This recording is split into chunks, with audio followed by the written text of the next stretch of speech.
memang dari kecil Kristen gitu ya. Ya apa namanya? Saya sekarang sebenarnya sih presbiter di presbiter di GPIB Jemaat Karunia di Ciputat. Ciputat. Pertama kena tahu YouTube-nya Kodondi itu awalnya itu dari itu yang viralnya Elia. Elia. Miron, gitu. Kan itu viral kan? Iya, Elia Miron. Sebenarnya tanggal 7 kemarin udah ngundurin diri gitu Pak. Loh, sebabnya? Dengerin ya gitu apa namanya dialog diskusi Kodondi itu suka dengerin juga. Ini maaf ya nyebutin komal orang jadi komalnya apa namanya Bang Juma.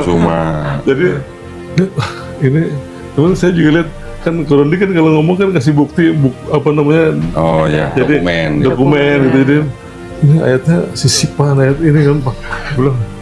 Padahal jelas-jelas di Alkitab kan ditulis tuh nggak boleh nambahin, nggak boleh ngurangin. Terus turun dikasih lihat kan, ini apa namanya Kristen Ortodok Ethiopia aja 81 ya, Ortodok Ortodok 78 terus. Jadi saya senang sekali bisa menerima Bapak dan Ibu di sini. Memang sudah tugas kami Pak. Jadi kalau memang ada orang yang mau mempelajari atau mau bertanya-tanya tentang kristologi memang udah tugas kita gitu Pak, bantu gitu. Nah boleh diceritain Bu mungkin latar belakangnya Bapak Ibu nih dari apa namanya keluarga apa atau gereja apa gitu. Kalau saya Kodondi dulu rumah Bekasi ke Ciputat gitu Pak? Iya jadi saya jauh ya? Tadi rumahnya sebenarnya di Pondok Petir di daerah Pamulang, cuman karena pas nikah kita pindah gitu jadi tapi saya tetap pelayanan di gereja jadi nggak ada udah 4 periode kali ya saya jadi dari diaken sampai penatua terakhir. Yang penatua gitu Pak ya? Ya terakhir cuma saya sebenarnya tanggal 7 kemarin udah ngundurin diri gitu Pak. Loh sebabnya? Dengerin ya gitu apa namanya dialog diskusi Kodondi itu suka dengerin juga. Ini maaf ya nyebutin komal orang jadi komalnya apa namanya Bang Juma. Jadi ini teman saya juga lihat kan Kodondi kan kalau ngomong kan kasih bukti apa namanya jadi dokumen gitu jadi ini ayatnya sisipan ayat ini kan Pak bilang. Padahal jelas-jelas di Alkitab kan ditulis tuh nggak boleh nambahin, nggak boleh ngurangin. Terus turun dikasih lihat kan, ini apa namanya Kristen Ortodok Ethiopia aja 81 ya, Ortodok Ortodok 78 terus Katolik 71 ya, Katolik 73 kita 6 Protestan ya kan. Aku bilang berapa kita belum dikurangi ya. Belum yang saya punya cuma 4 Pak, sebenarnya masih ada lagi tuh Pak. Yang jumlah kitabnya beda-beda. Masih ada Pak sebenarnya. Iya makanya saya bilang. Karismatik lebih banyak lagi. Belum lagi Mormon lagi Pak. Kalau pas saya tanya sama pendeta sama katanya kitabnya kata kamu dapat informasi dari mana kata itu kan.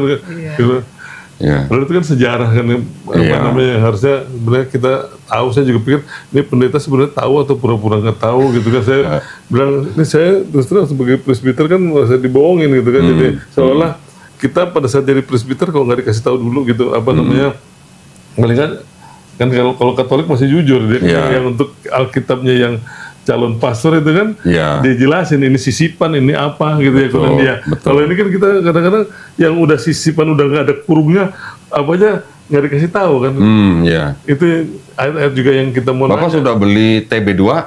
Aku apa namanya harusnya kan beli cuma saya bilang yang ini jauh pada nggak benar. Karena dari TB1 Pak ke TB2 itu juga jelas perubahannya. Yang tadinya TB1 tidak ada tanda kurung, yang TB2 jadi tanda kurung. Yang tadinya dianggap ayat itu otentik, di TB2 diakui bahwa ayat itu tidak otentik. Saya bisa tunjukin Pak nih, TB1, TB2.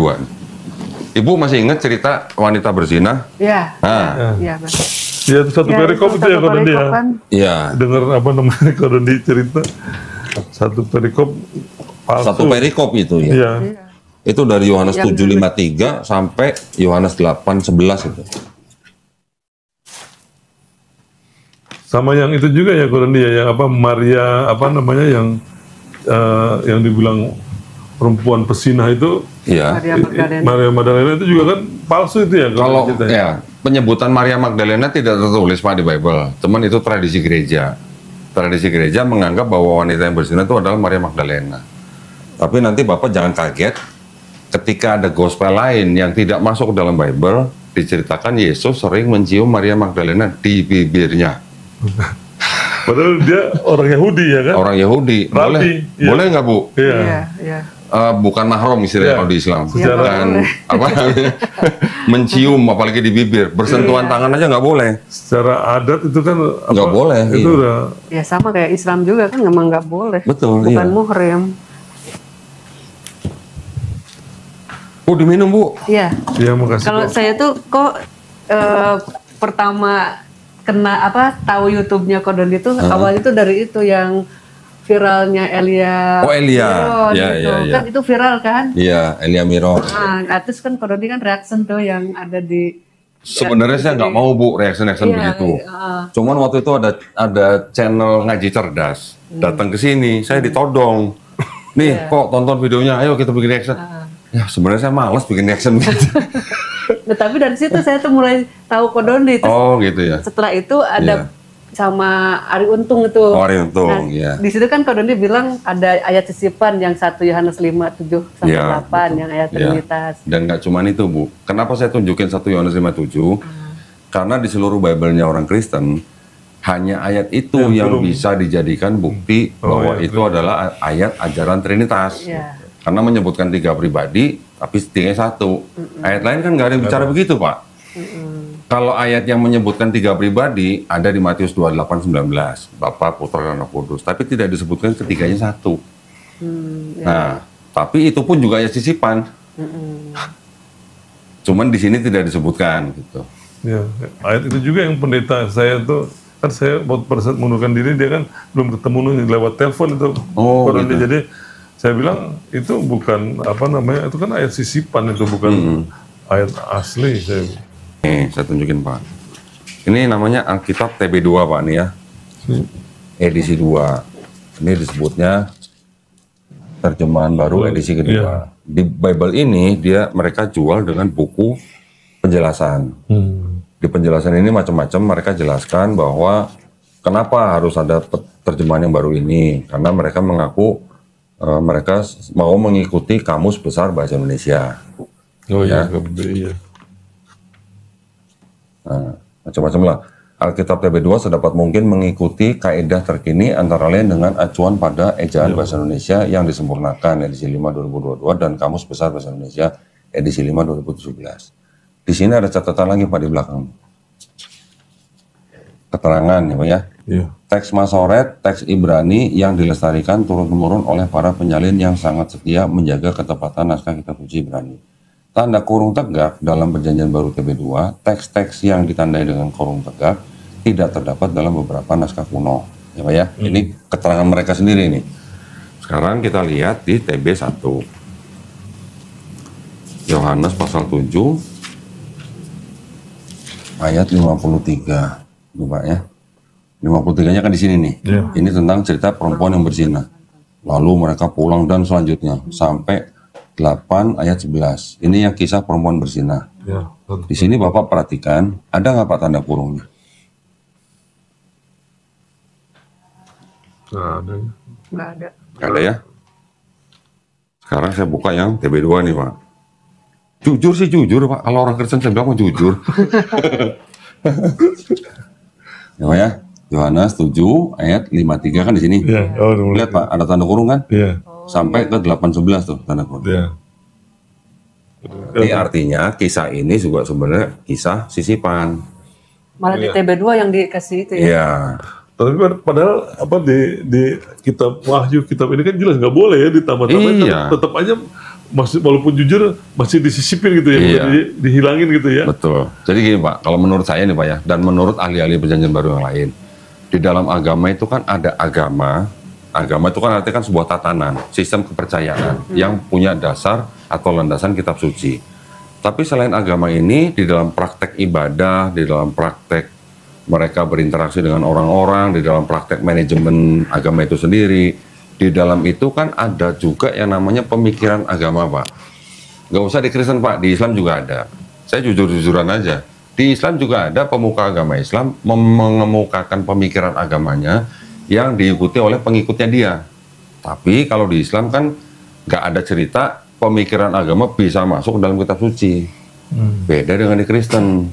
Di Kristen malah sampai abad ke-16 pemikiran-pemikiran agama itu dimasukkan dalam kitab suci.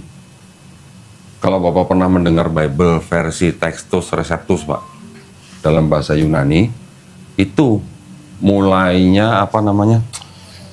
Seperti itu, sisipan-sisipan itu. Jadi pemikiran-pemikiran dari pemuka agama, dari penyalin yang dijadikan agama, atau artinya dari mulai catatan kaki dijadikan menjadi ayat. Mulai dari situ ya, Pak ya. Karena saya ada sebuah bagan, Pak, mungkin saya belum beli ya, tapi ada sebuah bagan yang menceritakan atau mengisahkan tentang Bible itu sendiri ketika baru mulai baru mulai disusun, Pak ya. Ketika kan baru mulai banyak salinan-salinan. Salinan-salinan itu dia mengikuti dua kelompok, Pak, kelompok timur dan kelompok barat. Kelompok barat ini yang Romawi, Alexandria itu barat. Yang timur tuh yang Bizantium, Antiok, Konstantinopel. Karena ada perbedaan barat dan timur, ini yang masing-masing di sini ada sisipin, di sini enggak gitu. Ya, nanti yang paling banyak disisipkan itu yang barat. Alasannya kenapa? Yaitu mungkin karena pemikiran agama. Terus kemudian turun lagi pada zaman orang sudah mulai mempelajari kitab-kitab itu. Ketika mempelajari, mereka sudah menemukan ada perbedaan-perbedaan, menemukan sudah ada kayak semacam diskrepensis gitu loh, Pak. Terus baru timbullah yang namanya aliran kritik teks gitu. Jadi ada Bible yang mengikuti aliran kritik teks, ada Bible yang mengikuti tradisi lama gitu. Yang mengikuti kritik teks itulah termasuk yang tebel merah itu, Pak. Yang ada catatan kakinya itu. Jadi lebih tebal ya. Sama seperti NIV, namanya New International Version. NIV ini dianggap Bible berbahasa Inggris yang terjemahannya paling bagus. Tetapi mereka ngikutin aliran kritik teks. Artinya kalau ada ayat-ayat yang tidak otentik sama mereka nggak dimasukin, Pak. Jadi di sini tidak ada 1 John 5:7, nggak ada. Nah, mereka menolak itu karena sebelum abad ke-16 tidak ada ayat itu di naskah-naskah yang tua. Gitu. Berarti kosong di situ gitu, jadi dilengkap gitu ya. Nah, sekarang kita boleh buktikan, Pak. Boleh kita lihat nih. Kalau kita gitu termasuk barat atau timur? Yang barat ya, Pak? Kita yang Indonesia maksudnya ya. Indonesia, yang Indonesia tuh sebenarnya masuk yang barat, Pak. Jadi ayat-ayat sisipan masuk ngikut gitu. LAI termasuk ngikutin yang barat. Nah, ini ada sebuah Bible. Ini juga nih. Ini kemarin saya baru dapat nih. King James Version. KJV-nya ya.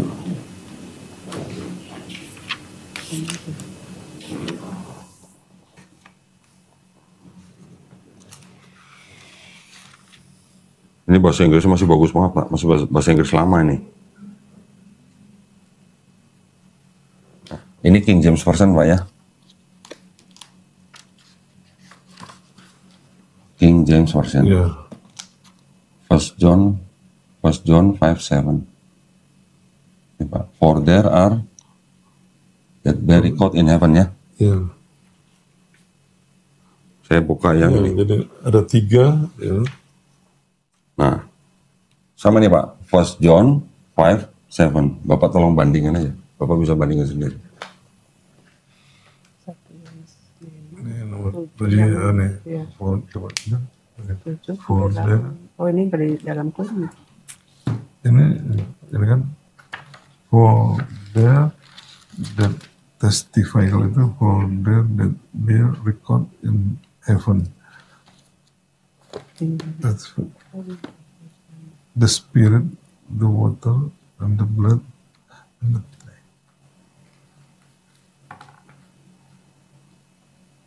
yang Trinitas itu ya? Ya, ini yang Trinitas ya, kok ya? Iya. Selain ayat itu, Pak, tidak ada ayat lain yang mengajarkan konsep Trinitas.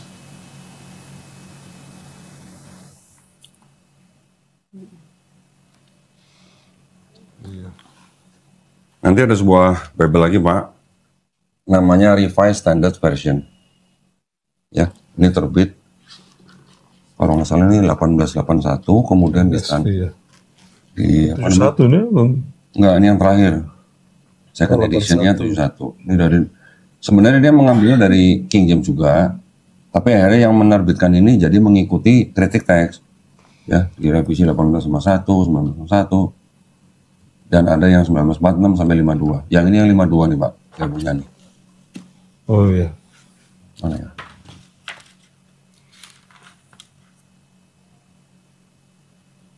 Nah ini 52 nih. Iya, Ya. copyright 52 ya. Nah, di sini First John 5:7 juga ayatnya sama dengan yang NIV, Pak. Tidak ada Father, Word, and Holy Ghost, and these three are one. Gitu. Iya, kalau ini Father ini ada Ya, Iya. yang tujuhnya ya. Pas itu kan and the Spirit is the witness, ya, exactly, of the Spirit is true. Iya, nggak ada ya. Kalau itu Kayaknya ada Holy Ghost. ya, Holy Ghost ya, ada karena roh ya kan. Roh Kudus. Bapak sudah pernah nonton video saya yang saya membacakan ini? Ayat yang 1 Yohanes 5:7 dalam bahasa Indonesia dalam kitab suci Katolik. Oh ya pernah. Sudah pernah? Nah, ini Bapak bisa baca sendiri nih. Ini punya ini yang calon pastor itu ya. Iya. Jadi Bible ini, Pak, ini tidak untuk diperdagangkan.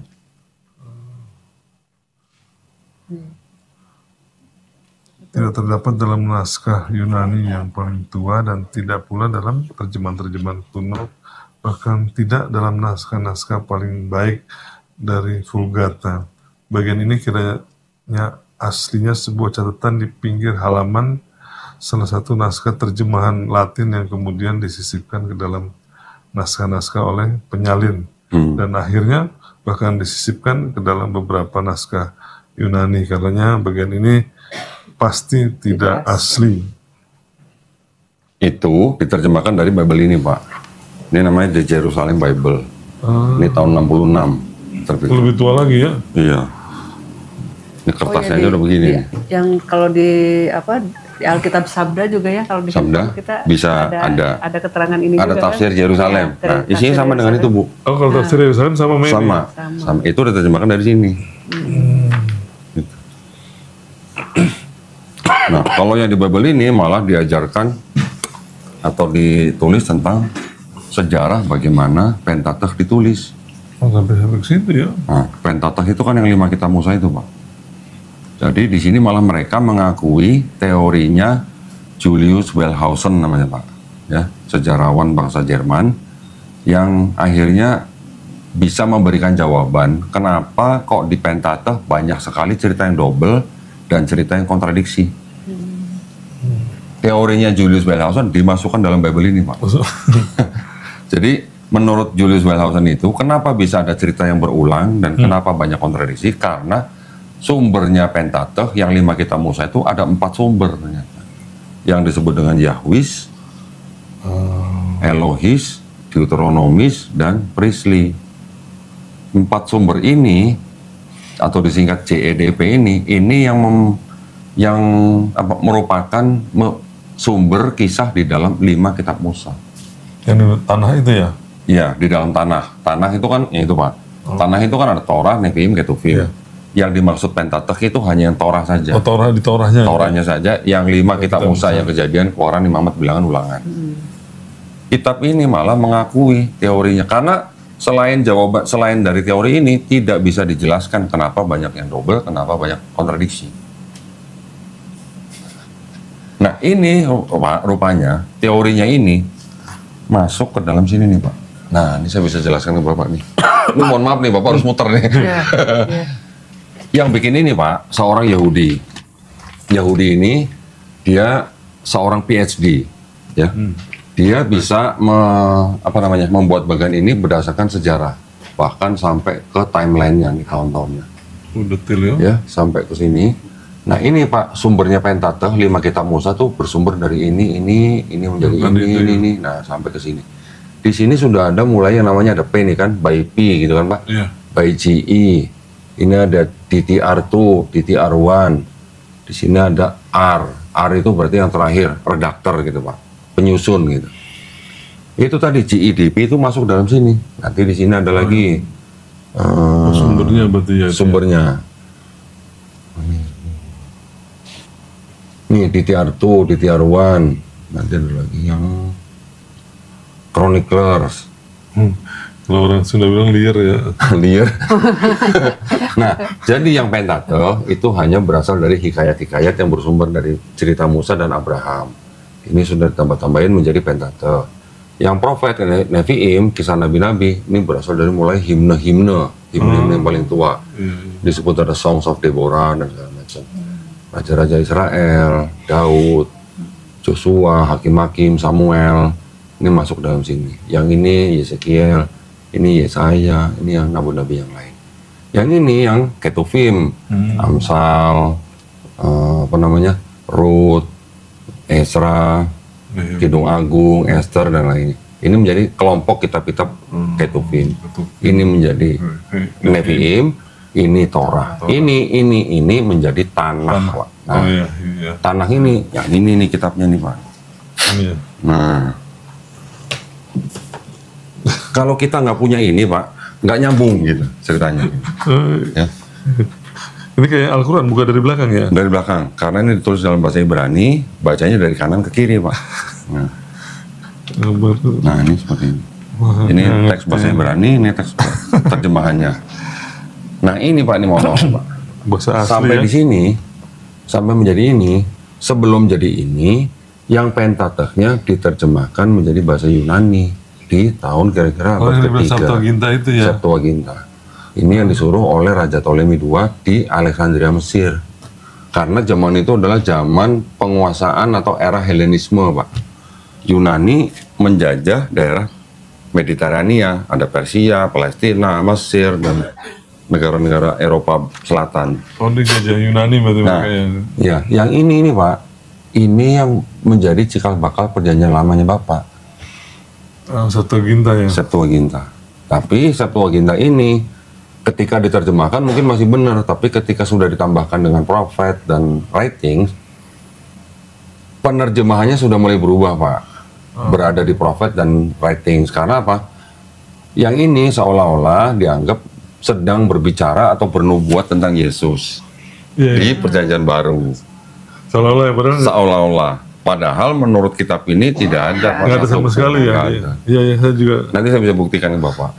Saya dengar juga yang videonya Kodandi bicara sama Rabi Tove Singgar. Nah, itu dia. Itu dia juga sangat menguasai ini, Pak. Iya. Sangat menguasai tanah. Septuagintanya ini, Septuagintanya. Ya kami juga dengerin itu Kodandi jadi Inggris. Jadi makanya kesini. Rabi itu Pak, Rabi itu tuh menurut saya pribadi itu orang sangat jujur. Dia hanya ingin melindungi bangsanya dia supaya tidak dikristenkan oleh Kristen. Jadi dia hanya ingin menarik kembali orang-orang Yahudi yang sudah sempat masuk Kristen untuk kembali ke Judaism. Dan dia sangat menghormati Islam. Karena dia bilang Islam itu menyembah Tuhan yang sama dengan Tuhan yang mereka sembah. Allah yang Esa ya? Allah yang Esa, Allahnya Abraham, Ishak dan Yakub. Mereka mengaku itu, Pak. Bukan dari Rabi Tove Singgar itu, bahkan leluhurnya mereka sampai ke rabi-rabi bahkan pada zaman abad-abad ke-8, ke-9, Rabi Maimonides yang sangat-sangat dihormati oleh orang-orang Yahudi mengatakan hal yang sama. Keturunan Ismail, arti bangsa Arab itu bukan penyembah berhala. Iya. Kalau yang dibilang ini Kodandi jadi Tuhan yang orang Kristen sembah itu iblis itu? Bukan. Dia tidak bilang Tuhannya orang Kristen iblis. Bukan dia ngomong itu dari pendapat Kodandi itu benar nggak? Kristen menyembah iblis. Jadi kan yang Yesaya itu loh, yang Yesaya Lucifer, Bu. Iya, Lucifer. Yesaya 14 dari 12 sampai 14. Iya, sebenarnya itu yang dimaksud bukan Yesus juga. Ya, jadi Yesus palsu maksudnya ya. Yang kalau penerjemahannya beda-beda, Pak. Kalau KJV menerjemahkan dengan Lucifer. Nah, nanti ada versi lain menerjemahkan bukan dengan Lucifer. Jadi itu tergantung dari penerjemahnya gitu loh. Kalau di Alkitab kita kan dibilang sebelum Yesus naik itu kan dikatakan maksudnya Yesus bernubuat dan memperingati gitu kan. Jadi akan nggak lama lagi gitu kan, maksudnya akan ada yang mengaku-ngaku nabi palsu, mengaku Yesus, mengaku Mesias, gitu. Gitu, pakai nama saya gitu. Iya. Jadi kan berarti kan ada Yesus palsu kan gitu. Nah, bukan, itu sebenarnya kalau menurut penafsiran atau menurut argumen-argumen dari apologetik, itu dimaksudkan sebenarnya hati-hati dengan orang yang membawa-bawa namaku. Sekarang, tulisan siapa yang paling banyak di dalam Perjanjian Baru yang selalu menceritakan tentang Yesus? Paulus kan? Nah, sudah, Bapak tahu sendiri. Paulus yang tadinya mengaku melihat cahaya mendengar suara, bahwa dia bilang itu adalah suara Yesus, tetapi setelah dia mengaku bertobat, tiba-tiba dia menjadi orang yang menceritakan tentang Yesus, gitu Pak. Tapi kan memang Paulus kan bilang Yesus karena kan yang mengaku, akulah Yesus yang kau aniaya, kan ada suara itu kan? Iya, ada suara itu. Padahal kan Yesus bilang kan kalau ada yang mengaku-ngaku itu di padang gurun atau di bilik gitu kan, itu jangan percaya kan. Tapi begini Pak, itu kisah para Rasul 9 dengan kisah para Rasul 22 itu ceritanya cukup bertolak belakang. Ada pendeta yang bilang bahwa kenapa cerita itu berbeda, itu karena Paulus bercerita di depan audiens yang berbeda, gitu katanya. Ketika di kisah para Rasul 22, audiensnya adalah raja. Ketika di kisah para Rasul 9, audiensnya sahabat-sahabat Yesus, gitu katanya. Ceritanya memang berbeda Pak, dan itu memang seperti kontradiksi gitu. Tapi kan ya jadi kontradiksi, namanya kebenaran kan di depan siapa aja kan harusnya tetap sama ya. Betul. Jadi pandangan ahli-ahli Perjanjian Baru sendiri, baik itu yang Kristen ya Pak ya. Saya berani mengatakan yang Kristen karena pandangan ahli-ahli Perjanjian Baru ini kan tidak semuanya Kristen yang benar-benar devoted Pak. Tapi memang mereka sudah terpengaruh juga oleh sekulerisme. Ya Pak ya. Begitu juga dengan pandangan apologet Muslim. Kami memandang Paulus ini seperti orang yang punya kepribadian ganda gitu Pak. Seperti orang yang tidak bisa, tidak bisa kalau nggak bohong gitu. Tapi kebohongan dia dengan alasannya Paulus, kebohongannya dia itu ya untuk menarik audiens gitu, atau menarik jemaat. Ya, makanya kan dia bilang katanya mau cara bohong atau apa, memberitakan Injil Kristus. Betul, ada ayat begitu. Jadi kan Paulus mengatakan, kepada orang Yahudi, aku mengaku sebagai orang Yahudi. Ya. Kebuat orang Yahudi, tetap kalian harus hidup di bawah hukum Taurat. Tapi kepada orang Gentile, satu goyim yang bukan Yahudi, ya aku akan menarik mereka dengan apa? Bahwa mereka tidak perlu hidup di bawah hukum Taurat. Nah, makanya sunat nggak perlu, ya kan? Semua makanan halal, gitu kan? Jadi nggak ada hukum.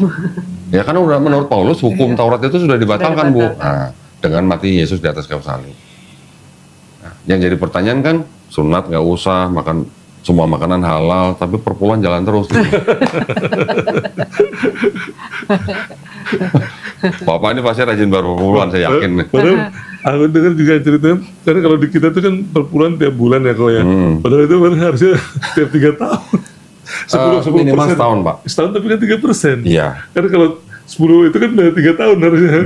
Dan Pak, syarat untuk memberikan perpuluhan itu harus di tanah Palestina. Iya. Dan harus di bait suci Pak. Di bait suci. Orang Yahudi sendiri zaman sekarang sudah tidak bayar perpuluhan. Kenapa Kristen masih minta perpuluhan gitu?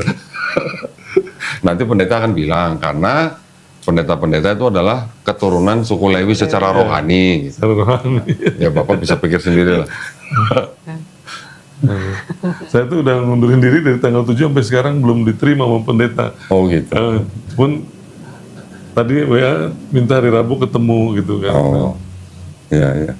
Manajemen gereja. Saya dulu sehari telat bayar perpuluhan Bu. Ditelepon sama Pak Pendeta. Pak Doni sehat gitu.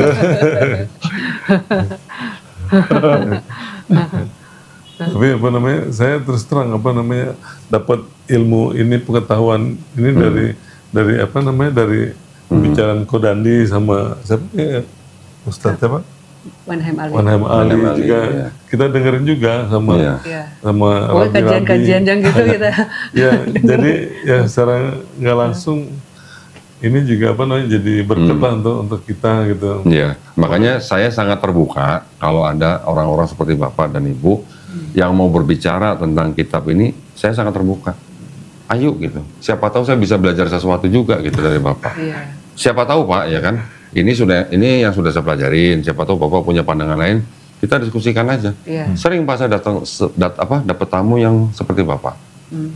Bahkan sudah ada yang pendeta, sudah ada yang istilahnya pernah ikut pendidikan Bible dan segala macam. Tetapi kalau saya kan bawa dokumen, dia datang ke sini kan nggak bawa dokumen, hanya bawa doktrin gitu. Jadi ya dia hanya mengatakan apa yang dia tahu, tapi tidak bisa membuktikan. Ketika saya tunjukkan beberapa dokumen yang di luar Bible, baru mereka ngangguk-ngangguk gitu. Ya, untuk saya juga sebenarnya istri sih yang lebih aktif gitu ya kalau dia. Saya awalnya juga emosi gitu, marah kan, namanya kamu tuh agamanya apa? yang dari kecil Kristen Qurani, ya saya juga cuman pada saat saya marah pas sendiri, sebenarnya apa yang diomongin ada benernya gitu dalam hati saya gitu kan. Kemudian ya kita ngakuin gitu benar, makanya lama-lama dia ngomongin terus, saya juga ya, dengerin juga gitu. Makanya ada perubahan, makanya saya bilang nggak mudah untuk saya juga, ini kan pergumulan gitu. Paham Pak, paham. Dari kecil. Saya kemarin kedatangan suami istri juga, bawa anak 2, istrinya Muslim, suaminya Advent. Nah, itu juga dari sisi Islam juga salah, karena perempuan Muslim sebenarnya juga tidak boleh menikah dengan di luar Islam. Si bapaknya yang Advent ini juga, ya dia sendiri juga nggak tahu kitabnya. Di kitab Bible sendiri juga dilarang nikah dengan yang orang tidak percaya gitu kan. Bahkan nggak usah menikah, berkencan pun nggak boleh, bermitra usaha pun nggak boleh, berteman baik nggak boleh, apalagi menikah gitu. Jadi ya sama-sama awam, tapi ya sudah terjadi, sudah sekian belas tahun, anaknya sudah besar. Nah kemarin istrinya memberikan pilihan kepada suaminya.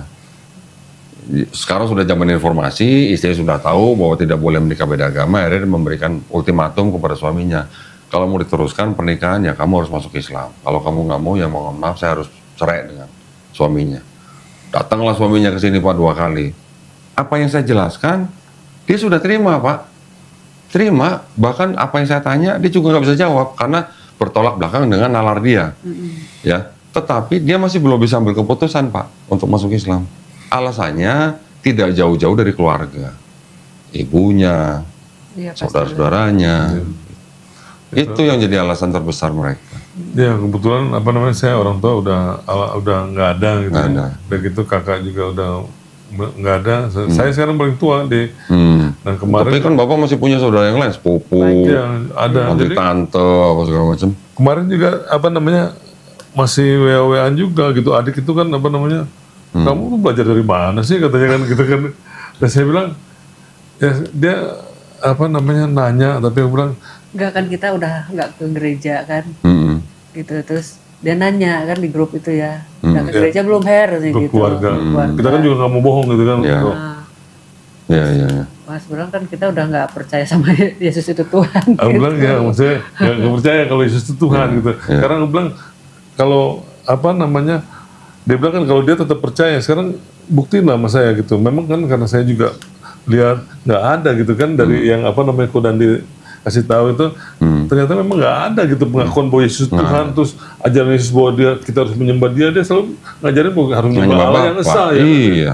Itu kan estafet pewahyuan dari nabi-nabi sebelumnya kan gitu. Kalau pemahaman saya kan harusnya seperti itu. Betul. Kan kayak ini tongkat estafet dikasih ini kan harus sama harus gitu sama Pak. Ya. Iya. Pas ke Paulus berubah jadi botol. Yesus sebenarnya kalau di Bible itu sebenarnya meneruskan tongkat Musa Pak. Betul. Karena apa yang dijawab oleh Yesus kepada orang-orang Farisi pada zaman itu, Yesus hanya mengulang perkataan Musa. Saya juga banyak ternyata dibilang Yesus itu ajarannya kasih, itu ajaran dari Musa juga ya, kasih sesama manusia kan seperti diri sendiri ada juga. Betul. Di kitabnya Musa. Betul. Kasih Tuhan Allah dengan segenap hati ada juga. Jadi bukan yang baru. Bukan ajaran baru. Yesus kan cuma meneruskan. 10 perintah Allah diulang sama Yesus. Shema Israel diulang. Iya, dulu. Kan tidak merubah, tidak menambahi, tidak mengurangi Yesusnya. Nah, seperti Bapak bilang, ketika ke Paulus, ini yang berbeda.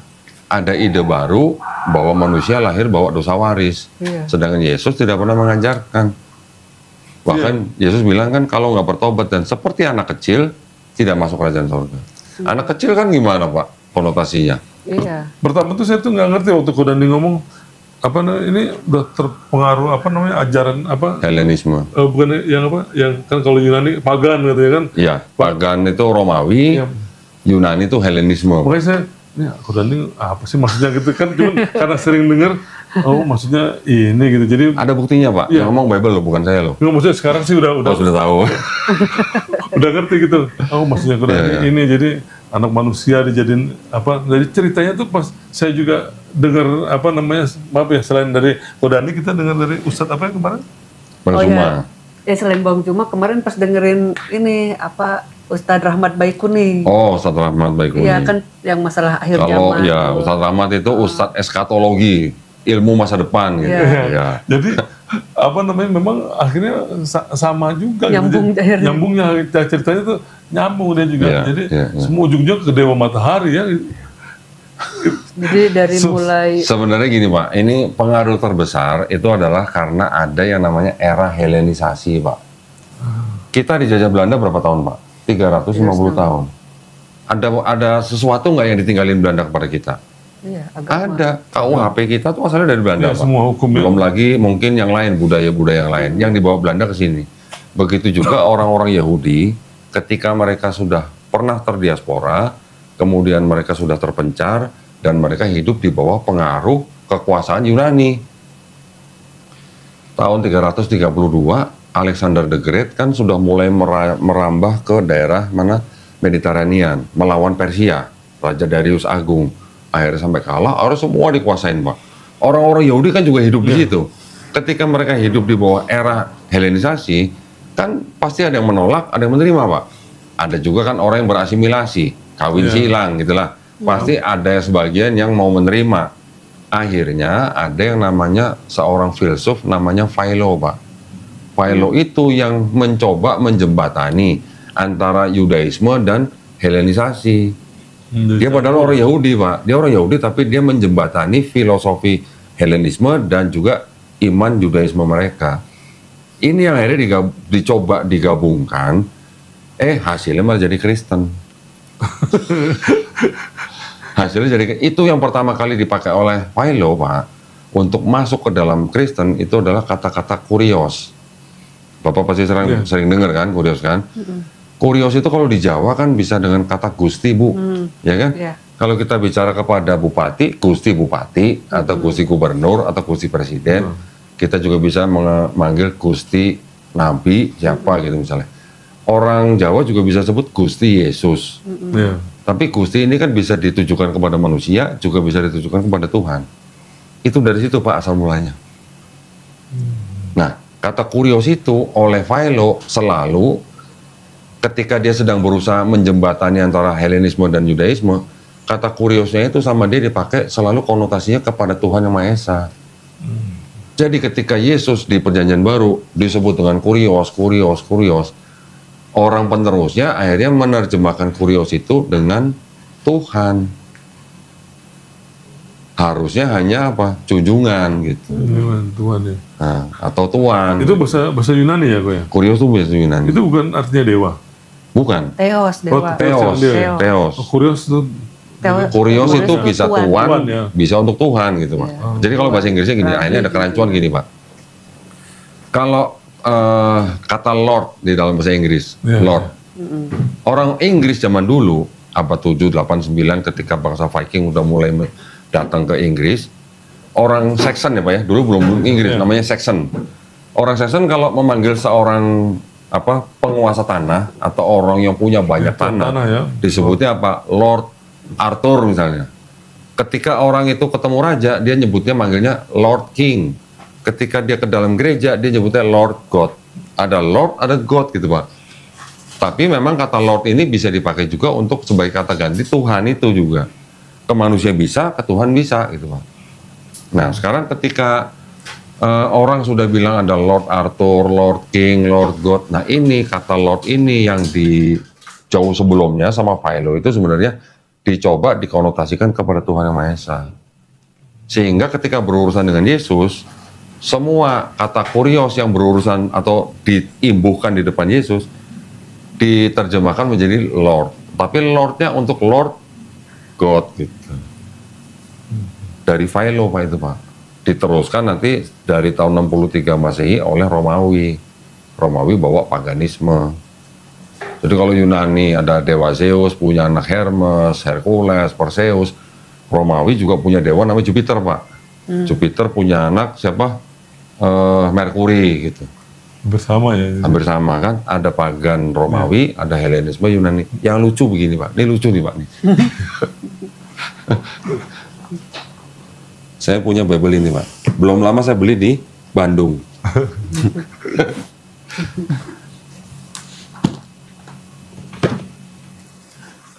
Kalau yang di TB, Kisah Para Rasul 14.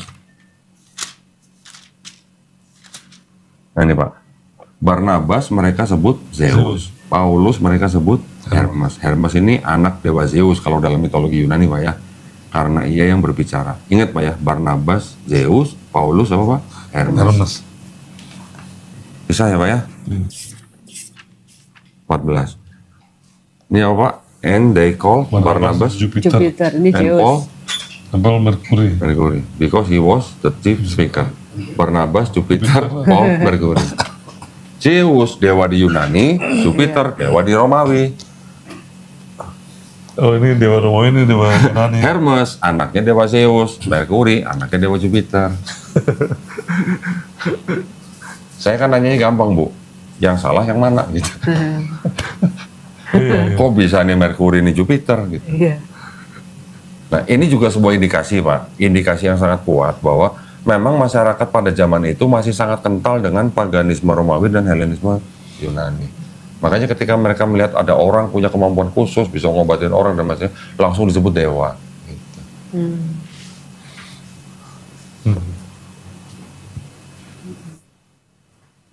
Kalau itu mana? Apa itu? Wah sudah bawa daftar pertanyaan. Ini Udah 1, 2, ini ayat-ayat dari Quran juga. Oh gitu? Aku tuh sampai Dicatat gitu. terus di print. Saya juga kadang-kadang ada yang nanya, saya juga pengen bisa menjelaskan gitu Quran. Cuma makanya ada yang kita mau nanya Kan ada juga. Yudas 125 ini ya. Ya Yudas 125 itu yang apa namanya bilang Yesus Tuhan tuh gimana penjelasannya? Nah, coba saya lihat. Gini Pak, pertama-tama kita sebenarnya harusnya mengosongkan diri dulu Pak ya. Bapak pertama-tama harus bisa membedakan kata Tuhan dan kata Allah. Ya Pak ya. Karena ketika jemaat gereja bawa di sini, contoh misalnya Yohanes 13:13 yang dikatakan kamu menyebut aku guru dan Tuhan. Jemaat gereja Bu yang awam dengar kata Tuhan, oh iya bener Tuhan tuh Yesus Tuhan. Tapi dia nggak pernah ngeliat Bible-Bible yang sebelumnya yang ada ganti Tuhan, junjungan, Rabi, beda-beda Bu. Gitu. Kenapa yang di TB ini memaksa untuk menulis Tuhan gitu? Berarti kan ada tujuan untuk jemaatnya supaya percaya bahwa Yesus Tuhan gitu kan. Nah jadi ketika Bapak membaca di sini kata Tuhan, jangan buru-buru menganggap itu adalah Tuhan yang Maha Esa Pak ya. Karena di sini ada kata Allah dan Tuhan. Sekarang kita sebagai orang yang sekarang udah zaman informasi, bisa nggak Bapak Ibu bedakan kata Tuhan dan Allah itu apa? Sebelum saya jawab Bapak nih. Kalau Allah ya apa namanya ya pencipta. Pencipta. Kalau Tuhan bukan pencipta. Kalau apa sebenarnya Allah itu kan nama ya, nama apa namanya?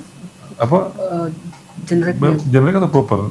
Generik ya. Jadi namanya gitu. Kalau itu kan sebutan. Kalau Tuhan itu kan Tuhannya ini beda gitu. Kalau apa? Kalau di sebenarnya kan kalau orang apa? Kalau Tuhan sebutan. Ya kalau Allah itu kan Allahnya, Allah Tuhannya orang Islam kan Allah kan sebutannya kan. Kalau apa namanya orang orang Israel itu kan Elo ya atau Elohim. Tulisannya apa YHWH gitu ya. Ya. Yotevave ya gitu ya. Kayak gitu bukan. Nah, tapi di sini kan juga ada kata Allah Pak. Ya yang huruf besar semua. Ada yang huruf besar semua, ada yang A-nya besar, ada yang huruf kecil semua.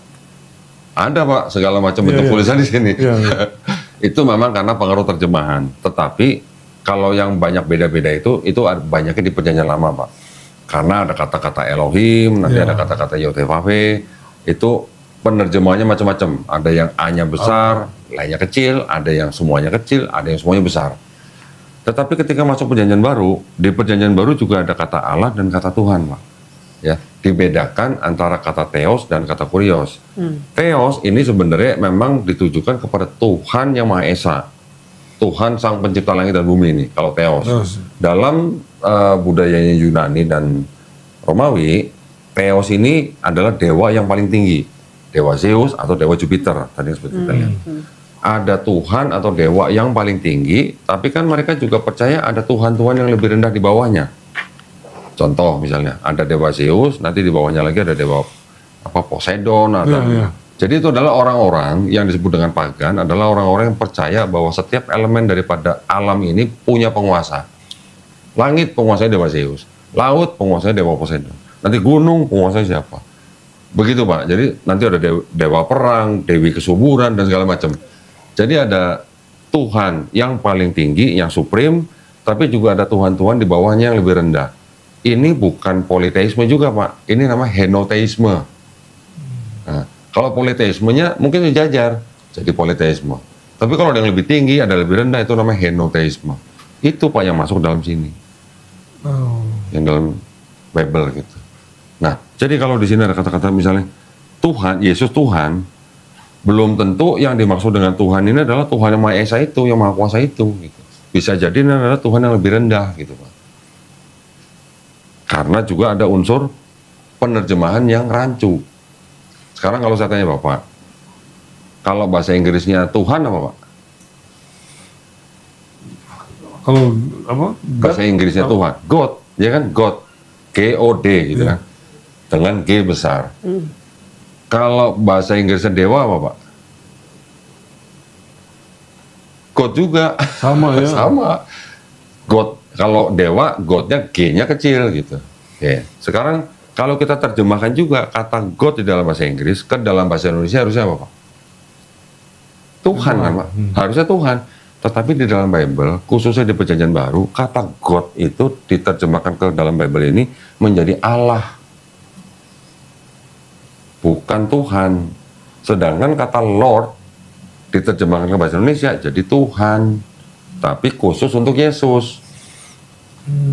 Kalau untuk Pilatus, untuk Filipus, untuk Paulus, mereka juga disebut kurios, tapi bukan Tuhan, tapi Tuan. Gitu. Setiap orang yang memanggil Pilatus dengan kurios, terjemahnya Tuan. Tetapi ketika setiap orang memanggil Yesus dengan kurios, diterjemahkan jadi Tuhan. Itu Pak yang rancu, yang bikin rancu. Dan itu menyalahi kaidah bahasa Indonesia dan kaidah bahasa Arab.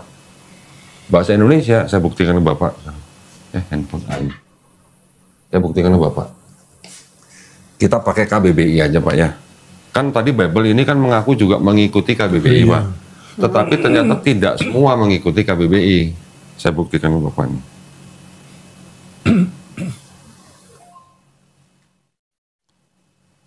Ini ada KBBI Pak. Kita cari kata Tuhan. Oke. Nah, sesuatu yang diyakini, dipuja, dan disembah oleh manusia sebagai yang maha kuasa, yang maha perkasa, dan sebagainya. Tuhan ya Pak ya? Sesuatu yang disembah gitu Pak. Kita ganti dengan kata Allah Pak.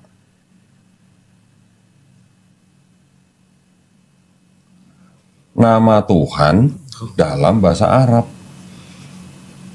Berarti Tuhan, sesuatu yang disembah itu punya nama dalam bahasa Arabnya Allah atau Allah. Orang Yahudi juga mengenal Tuhan dengan sebutan Eloh. Eloh, Allah sama sebenarnya Bu, setara gitu lah. Orang Yahudi mengetahui nama Tuhannya ada 7 Pak. El. Makanya ada kata nama-nama Ismail, Israel, Samuel, Eli. Itu El itu adalah nama Tuhan gitu.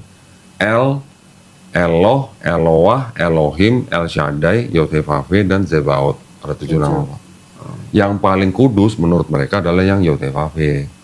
Tapi mereka nggak boleh sebutin, nggak boleh sama sekali. Mereka hanya boleh menyebutkan dengan mengganti menjadi Adonai atau Hashem. Nah, dari mana tuh Pak kata Yahweh? Nah, tanyanya. Orang Kristen yang bikin di abad ke-16. Namanya Jean Brardus. Masuk ke dalam buku, judulnya The Chronographia. Diterbitkan di Prancis tahun 1567 Bang. Oh Yahweh ya. Nanti ada Yahweh, Yehova, Yehuwa. Gimana ya? Maka sekarang ada Kristen namanya Saksi Yehova. Iya ada. Nah itu. Jadi kalau kembali lagi ke Yudas 1 ayat 5, yang dimaksud Tuhan di sini adalah sebenarnya kan untuk Yesus. Yudas 1:25. Berapa? 125. 25. Allah yang Esa. Nah, Allah yang Esa ini Allah diterjemahkan dari kata Theos, Pak. Nah, Theos ini berarti Bapa sebutannya. Juru selamat kita oleh Yesus Kristus. Yesus Kristusnya yang Tuhan, tuh kan? Di sini kan Tuhan. Jadi ada Allah, ada Tuhan. Bagi Dia adalah kemuliaan, kebesaran, kekuatan. Nah, jadi tetap aja, Pak. Di sini tetap dibedakan ada Theos, ada Kurios. Nah, sekarang tinggal bagaimana Kristen memandang Kurios itu untuk Yesus. Kristen sudah dari dulu menggunakan kata Kurios ini untuk menyembah Yesus sebagai Tuhan. Tetapi yaitu Tuhan yang tidak setara dengan Bapa. Kalau menurut Paulus, doktrinnya Paulus, Yesus itu sebenarnya tidak setara dengan Bapa. Tetapi oleh gereja, oleh Bapak Athanasius di abad keempat dirubah, yang tadinya tidak setara menjadi setara, co-equal and co-eternal gitu. Sebenarnya bukan Paulus saja Pak yang bilang Yesus tidak setara dengan Bapa, tapi siapa? Ada lagi Tertullianus. Tertullianus mengatakan Trinitas itu adalah 3 pribadi yang berbeda tapi satu hakikat dan tidak setara. Oh tidak setara? Tidak setara. Kalau Tertullianus tidak setara. Paulus juga mengatakan apa? Kepala dari istri adalah suami. Betul Bu? Ya. Kepala suami siapa Pak? Kristus. Kristus dulu Pak. Baru kepalanya Kristus Bapa. Berarti kan ada hierarki kalau begitu. Nah, cuman sama Kristen dipandangnya Yesus yang punya kepala Bapa ini, Yesus ini disamakan dengan Bapa. Aku berdua aja. Beneran nih Bu? Bener. Berdua. Ya. Oh jadi kalau dalam Alkitab ada kata Tuhan itu untuk Yesus itu tuh kurios semua ya? Kurios. Semua dari kurios. Kurios atau kuri. Oh pasti itu ya. Berarti ini dari kurios juga ya? Iya. Semuanya kurios. Iya. Jadi bisa sekarang Tuhan. Saya bisa buktikan ke Bapak. Kita bisa lihat Pak. Ada sebuah website namanya biblehub.com. Di sini kita bisa ngecek Pak bahasa Yunani-nya apa. Itu yang suka itu ambil dari situnya. Nah istri yang ngerti ini biar ada. maksudnya mau silakan. belajar dari Kodandi. Judas ya. Nah, Judas Jud 1 ayat 25 kan Bu? Ya. Perhatikan Bu nih. The only God Savior. Theo Bu. Theo kan dari kata Theo atau Theon atau Theo sama. Theos ya. Ketika bicara of us through Jesus Christ the Lord. Ini apa? Kurios. Kurios ya. Selalu ada Theos, ada Kuri. Dan Yesus tidak pernah disebut sebagai Theos. Selalu kurios. Selalu kurios. Ini pasti nanti hari Rabu nih ketemu, dia kan udah kasih saya ayat, saya bisa jawab, mesti nyari yang lain. Saya kan kemarin juga ngasih ayatnya yang Yohanes 13. Cuman udah dijawab. Saya jawab, itu kalau itu bahasa aslinya kurios. Jadi anggap aja saya pendeta ya Pak ya. Selain Yohanes 13, nanti saya kasih tahu Bapak Yohanes 1:1. Ya itu. Pada mulanya adalah firman. Firman bersama-sama dengan Allah dan firman itu adalah Allah. Mau Pak, saya tunjukin buktinya. Itu yang mau pengen tahu. Kan itu di situ ada kata-kata NRK and hologos. Ya Bu ya. Logos itu juga dipakai oleh siapa? Philo. Philo. Ibu masih bisa baca nggak Bu? Ini ada John 1:1. John 1:1 kan, in the beginning was the word and the word was with God and the word was God. Ibu bisa lihat di sini ada catatan kaki. Ini ada keterangan apa Bu? Hellenistik filosofi. Nah, ini. Aku udah lihat dari YouTube-nya Kodoni, cuman nih mau dilihat bukunya. Oh ini, kan aku bilang di foto biar ini. Nah, Ibu foto aja, kasih lihat pendetanya. American New Bible, American Bible. Foto dari sini terus chapter ininya yuk. Nah kalau orang yang jemaat biasa, yang bawa TB1 atau TB2, kan nggak ada catatan seperti itu, Pak. Iya. Iya. Pak, Bu, saya sambil makan ya. Iya. Ayo Pak, makan. American Bible. Jadi ada keterangannya itu ya Kodani ya? Iya. Terus itunya yang Jadi kalau bisa digedein kan? Ini yang ininya yang di atas ini kan satu view sampai ini. Iya.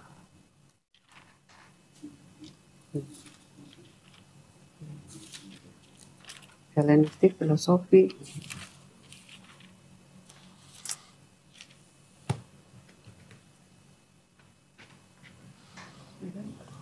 Jadi itu diambil dari itu ya, dari filosofi. Iya. Jadi Itu bukan asli berarti ya? Jadi ada filosofi Yunani, ada Yudaisme. Ini yang coba digabungkan Pak oleh Philo. Iya. Tapi kalau dia yang itu juga apa namanya? Oh, ini juga Firman tuh dibawa apa? Yang ada catatan kita kalau jadi dia itu bukan firman tapi penyampai firman kan, bukan firman Allah Yesus kan yang jadi manusia. Oh, yang dari Yohanes 1:1. Iya kan? Apa ya, lupa gitu ya? Iya, yang apa namanya penjelasannya kan dibilang Yesus kan firman yang hidup gitu. Tapi ada ayat yang mengatakan bahwa dia itu kan menerima firman, jadi bukan firmannya kan. Bapak boleh buka Yohanes 17 ayat 8 Pak. Oh ya, Yohanes 17 ayat 8 dicatat. Nanti maksudnya untuk penjelasan itu saya